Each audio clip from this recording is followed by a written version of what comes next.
Okay, we're going to fast forward now, okay, into the next story. The next event, Jesus once again finds himself with crowds pressing around him, okay? It's later on in their journey together, and Jesus, just the day before, had performed an amazing miracle where thousands of people were fed out of a couple fish, a couple pieces of bread. So they're coming after, they're pursuing Jesus now. And Jesus, this isn't scriptural, this is from the book of Randall, right? I like to picture Jesus waking up that morning and being like, Father, man, they're back. Look at them all. And just kind of knowing or questioning, what is their heart? Are they coming for free food, God? Are they coming for the show? Or do they want the life that I'm bringing them? Do they want the truth of your word? So Jesus does this seemingly crazy thing.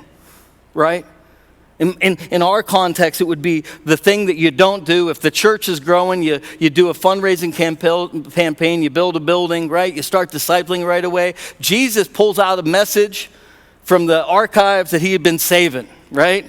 And I'm not gonna have you turn there. I'm just gonna read it. John 6:56 through 57. This is the Passion Translation. Said, "The one who eats my body and drinks my blood lives in me, and I in him." What?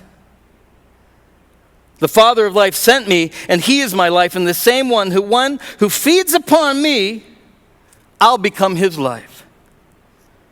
Well, of course, you and I know, he's talking about taking communion. Sacraments, the body that was broken, the blood that was spilled on our behalf for forgiveness of our sins, right? We kind of can wrap our minds around that, but you have to understand that the people that he was talking to, they had not experienced that. Yeah, no, Pentecost, it hadn't happened. The Last Supper was still yet to happen, right? And so when he's talking to them, he's kind of telling them that I need you to eat my body and drink my blood. That's what they're thinking. They don't have the context that we have.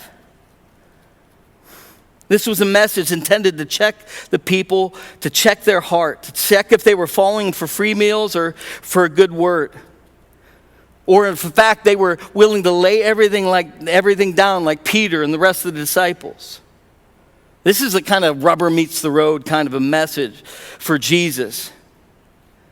Jesus was inviting them into cannibalism in their context. So what did people do? These thousands of people that came the day before and heard this radical teaching, right? This radical Sermon on the Mount teaching, and were fed by multitudes, fed from just a little bit of bread and a little bit of fish, and they came to see Jesus. And now he says, now you got to eat me?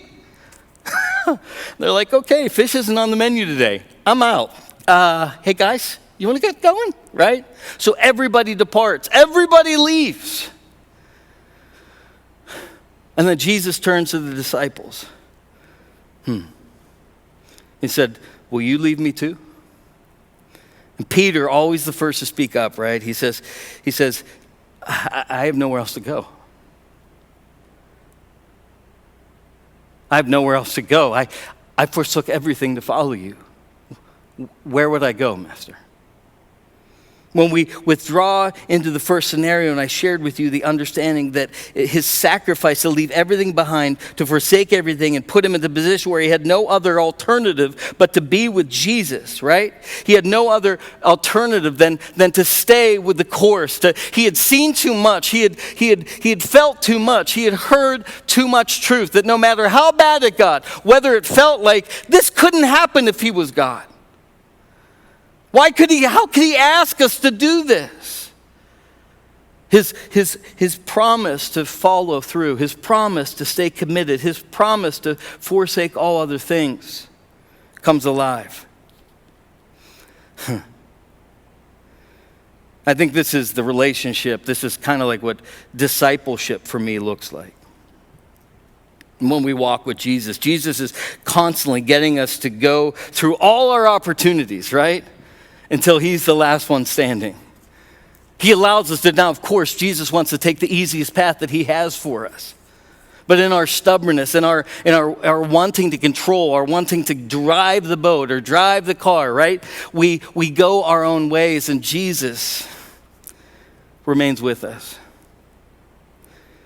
I'm not saying that if we don't choose his path, he leaves us behind. He walks the long way around the mountain and remains standing. When we're looking to partner with him, he's there.